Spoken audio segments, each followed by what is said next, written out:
అదే RTV app వార్తల్ని క్షణాల్లో చదివే అవకాశం ఉంటుంది. ఒక న్యూస్ పేపర్, ఒక టెలివిజన్ ఛానల్ మీ చేతుల్లో ఎప్పుడూ ఉంటాయి. స్టేషన్ గన్పూర్ నియోజకవర్గంలో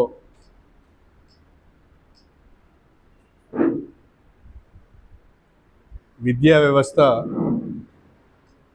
అనేక రకాలైన సమస్యలను ఎదుర్కొంటున్నది. పాఠశాలల్లో చాలా వరకు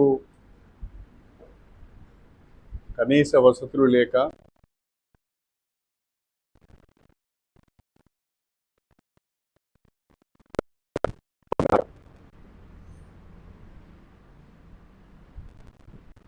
ఉన్న భవనాలకు రిపేర్స్ లేక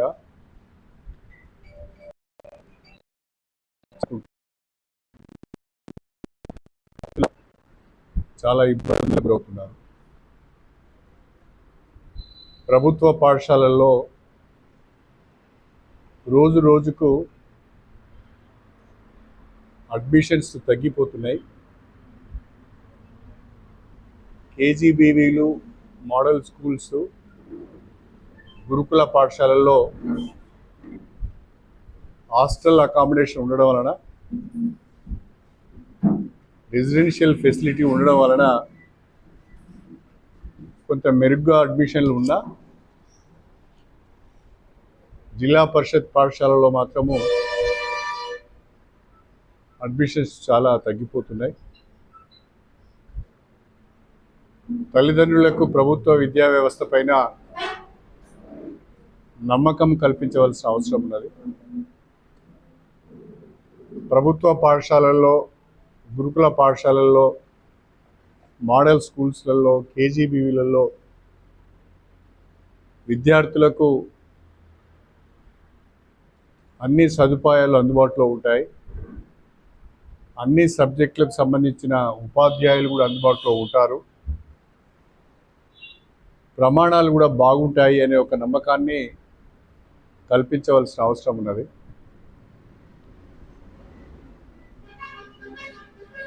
దానిలో భాగంగానే ఈ మధ్యనే జనగామ జిల్లా కలెక్టరేట్లో మన నియోజకవర్గంలోని వివిధ పాఠశాలలు, కేజీబీవీలు, మోడల్ స్కూల్స్, గురుకుల పాఠశాలకు సంబంధించిన ప్రిన్సిపల్స్తోని, హెడ్ మాస్టర్స్తోని, ఇంజనీరింగ్ విభాగానికి సంబంధించిన అధికారులతోనే కలెక్టర్ గారి ఆధ్వర్యంలో ఒక సమీక్షా సమావేశం నిర్వహించడం జరిగింది. ప్రతి స్కూలుకు సంబంధించిన సమస్యలను అడిగి తెలుసుకోవడమే కాకుండా ఫలితాలను కూడా సమీక్షించడం జరిగింది.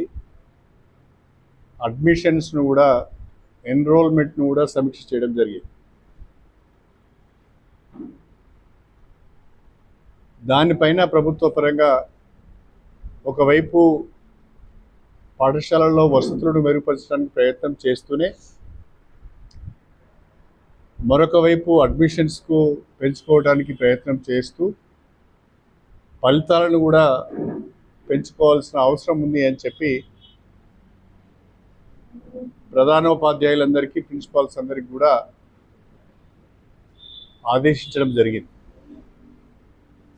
ఈ 1 year లోపట ఒక క్యాలెండర్ని ఏర్పాటు చేసుకొని ఈ మొదటి సంవత్సరం అంతా కూడా అన్ని పాఠశాలల్లో కనీస వసతుల కల్పనకు ప్రాధాన్యత ఇవ్వడం జరుగుతుంది. అదేవిధంగా వచ్చే మార్చ్, ఏప్రిల్లో జరిగే పరీక్షా ఫలితాలలో మెరుగైన ఫలితాలు సాధించడానికి కార్యాచరణను రూపొందించుకోవడం జరుగుతుంది. తల్లిదండ్రులు కూడా సహకరించాలని చెప్పి నేను కోరుతున్నాను. పిల్లలు స్కూల్కి వెళ్తున్నారా లేదా, హోంవర్క్ చేస్తున్నారా లేదా అని కూడా తల్లిదండ్రులు అప్పుడప్పుడు చెక్ చేయవలసిన అవసరం కూడా ఉన్నది. Master minds the pride of India. Inter, MPC, BiPC, MEC, CEC చదివిన విద్యార్థులకు సిఏ మరియు సిఎంఏ ఫౌండేషన్ కొరకు నూతన బ్యాచెస్ ప్రారంభం. తల్లిదండ్రుల సహకారంతో, ఉపాధ్యాయులందరి యొక్క సహకారంతో నియోజకవర్గంలో విద్యాపరంగా మెరుగైన ఫలితాలు సాధించాలనేదే నా ఆలోచన. స్టేషన్ గన్పూర్ నియోజకవర్గంలో విద్యా వ్యవస్థ బాగున్నది. పాఠశాలల్లో ఫలితాలు బాగా వస్తున్నాయి. ప్రమాణాలు కూడా మెరుగుపడ్డాయని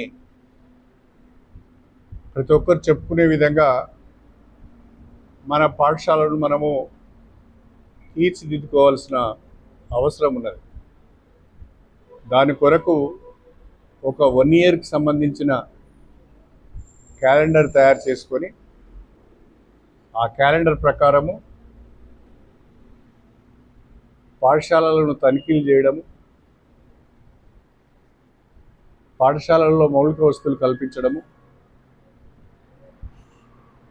ఎప్పటికప్పుడు విద్యార్థుల ప్రమాణాలను తెలుసుకోవడానికి ప్రయత్నం చేయడము,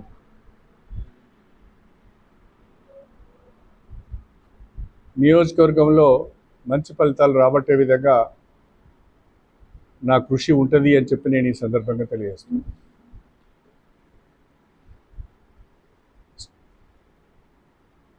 అదేవిధంగా ఈరోజు గన్పూర్ కేజీబీవీని, గన్పూర్ మోడల్ స్కూల్ కూడా సందర్శించడం జరిగింది. అక్కడున్న సమస్యలను విద్యార్థులను, ఉపాధ్యాయులను అడిగి తెలుసుకోవడం జరిగింది. మోడల్ స్కూల్కు కేజీబీవీకి సరైన అప్రోచ్ రోడ్ లేదు. 2 స్కూళ్ళల్లో కూడా ఒక రాతి మీద కట్టారు కాబట్టి ప్లే గ్రౌండ్స్ కూడా లేవు. 2 స్కూల్స్లలో కూడా ల్యాండ్ లెవెలింగ్ చేయవలసిన అవసరం ఉన్నది.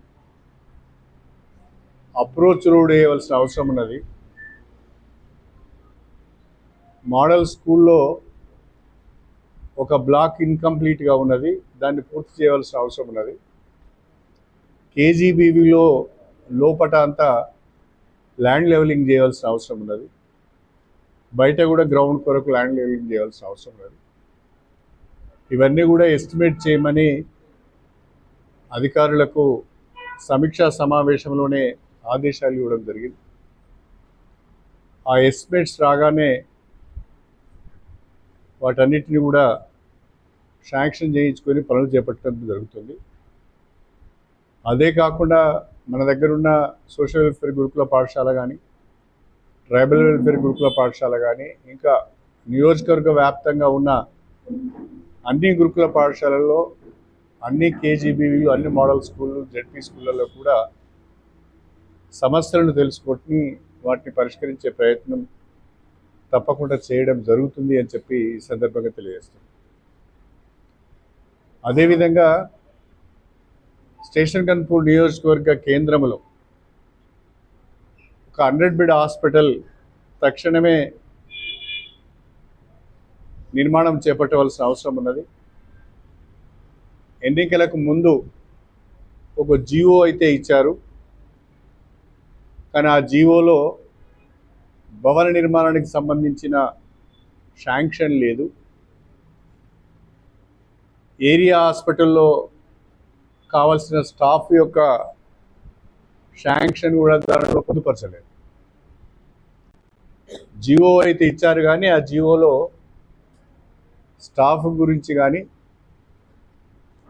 బిల్డింగ్ కన్స్ట్రక్షన్కి అయ్యే ఖర్చు గురించి కానీ ప్రస్తావన లేదు. తక్షణమే రాష్ట్ర ప్రభుత్వ పరంగా 100 బెడ్ హాస్పిటల్ నిర్మాణానికి అవసరమైన నిధులను, స్టాఫ్ను కూడా మంజూరు చేయించుకోవాల్సిన అవసరం ఉన్నది. త్వరితగతిన 100 బెడ్ హాస్పిటల్ నిర్మాణం చేసి స్టేషన్ గన్పూర్ నియోజకవర్గ ప్రజలకు వైద్య సేవలు అందుబాటులోకి తేవాల్సిన అవసరం ఉన్నది. ఎంపీసీ బైపీసీ విద్యార్థులకి ఒక వరం సిఏ సిఎంఏ కోర్సులు. సిఏ సిఎంఏ చదివే విద్యార్థుల్లో 40% మంది ఎంపీసీ మరియు బైపీసీ విద్యార్థులే. Master minds. ఆర్టీసీ ఏ రకమైన కార్యక్రమాలు చేపట్టలేదు. అది ప్రజల యొక్క నిధుల ద్వారా కొనుగోలు చేసిన ల్యాండ్ ఆర్టీసీకి ఇచ్చాం. ఇప్పుడు ఆ ఆర్టీసీకి ఇచ్చిన ల్యాండ్ను హాస్పిటల్ నిర్మాణానికి వినియోగిస్తే బాగుంటుంది అనేది నా అభిప్రాయం.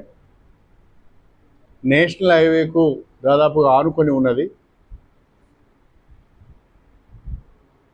ఇప్పుడు ఆనాడు ఇచ్చిన ఆర్టీసీ ల్యాండ్ చుట్టూ కూడా ఇప్పుడు కాలనీ వచ్చింది, ప్రజలకు అందుబాటులో ఉన్నది. కాబట్టి 4 ఎకరాలు ఉన్నది, ఏరియా హాస్పిటల్కు చక్కగా సరిపోతుంది. కాబట్టి ఆర్టీసీ వాళ్ళు ఆ భూమిని వినియోగించుకోలేకపోతున్నారు. కాబట్టి దాన్ని మన వైద్య విధాన పరిషత్కు ట్రాన్స్ఫర్ చేస్తే అక్కడ హాస్పిటల్ నిర్మించుకోవడానికి అవకాశం ఉంటుంది. కాబట్టి ఆ మేరకు కూడా రాష్ట్ర ప్రభుత్వానికి నేను రిప్రజెంటేషన్ ఇవ్వడం జరిగింది. ఆర్టీసీకి ఒక రిప్రజెంటేషను, సీఎం గారికి కూడా ఒక రిప్రజెంటేషన్ ఇవ్వడం జరిగింది. ఆ ల్యాండ్ ట్రాన్స్ఫర్ చేయడము, ఆ ల్యాండ్ను వైద్య విధాన పరిషత్కు ట్రాన్స్ఫర్ చేయడము, హాస్పిటల్ నిర్మాణానికి నిధులు మంజూరు చేయించుకుంటే మనం బ్రహ్మాండమైన హాస్పిటల్ను హెడ్ క్వార్టర్లో నిర్మాణం చేసుకోవడానికి అవకాశం ఉంటుంది. ఆ దిశగా నా ప్రయత్నం ఉంటుంది అని చెప్పి ఈ సందర్భంగా గుర్తు చేస్తున్నాను. స్టేషన్ గన్పూర్ నియోజకవర్గ కేంద్రంలో, అదేవిధంగా నియోజకవర్గంలో ప్రజలకు మెరుగైన విద్య, మెరుగైన వైద్యం అందించాలనే ఆలోచనతోని ఈ కార్యక్రమాన్ని చేపట్టడం జరుగుతున్నది. రాష్ట్ర ప్రభుత్వము, ప్రత్యేకించి మన ప్రియతమ ముఖ్యమంత్రి రేవంత్ రెడ్డి గారు కూడా పేద వర్గాలకు విద్య, వైద్యాన్ని అందుబాటులోకి తీసుకురావాలని, మెరుగైన ప్రమాణాలతో కూడిన విద్య, మెరుగైన ప్రమాణాలతో కూడిన వైద్యాన్ని కూడా అందుబాటులోకి తీసుకురావాలనే ఆలోచనతో ఉన్నారు. కాబట్టి వారి ఆలోచనకు అనుగుణంగా మన నియోజకవర్గ కేంద్రంలో కూడా ఇవన్నిటిని కూడా మనము ఏర్పాటు చేసుకోవాల్సిన అవసరం ఉన్నది. అంతేకాకుండా రాష్ట్రంలో ఏర్పడ్డ కాంగ్రెస్ ప్రభుత్వం రాష్ట్రంలో మండలానికి ఒక ఇంటర్నేషనల్ స్కూల్ను ఏర్పాటు చేస్తామని మేనిఫెస్టోలో పెట్టారు. Integrated school complex international school స్టాండర్డ్స్లో ఉండాలనేది ప్రభుత్వం యొక్క ఆలోచన. ప్రభుత్వ విధానానికి అనుగుణంగా ఇంటర్నేషనల్ స్కూల్ను కూడా ఒకటి గన్పూర్లో ఏర్పాటు చేయడానికి, గన్పూర్లో మంజూరీ తేవటానికి నా ప్రయత్నం ఉంటుంది అని చెప్పి కూడా ఈ సందర్భంగా తెలియజేస్తున్నాను. భవనాలు లేక మన నియోజకవర్గానికి మంజూరైన అనేక గురుకుల పాఠశాలలు ఎక్కడెక్కడో పనిచేస్తున్నాయి. కరుణాపురం నుంచో లేకుంటే పెంబర్తి నుంచో ఎక్కడెక్కడో అవి పనిచేస్తున్నాయి. వాటన్నిటిని కూడా మనం గుర్తించడం జరిగింది. వాటన్నిటిని కూడా నియోజకవర్గ పరిధిలో ఏ మండలానికి అయితే ఆ రెసిడెన్షియల్ స్కూల్ మంజూరైందో ఆ మండలం నుండే అది పనిచేసే విధంగా కూడా తీసుకుంటాం. అకామిడేషన్ దొరకగానే వాటిని షిఫ్ట్ చేసుకోవడానికి ప్రయత్నం చేస్తామని చెప్పి ఈ సందర్భంగా తెలియజేస్తాం. ఒక కరుణాపురంలోనే 3 జ్యోతిరావు పూలే పాఠశాలలు పనిచేస్తున్నాయి. బచ్చన్నపేటకు మంజూరైన స్కూల్ కూడా కరుణాపురం నుంచి పనిచేస్తున్నాయి. ఆ రకంగా విద్యార్థులకు కొంత ఇబ్బంది అవుతున్నది. తల్లిదండ్రులు కూడా వచ్చి నాకు రిప్రజెంట్ చేశారు.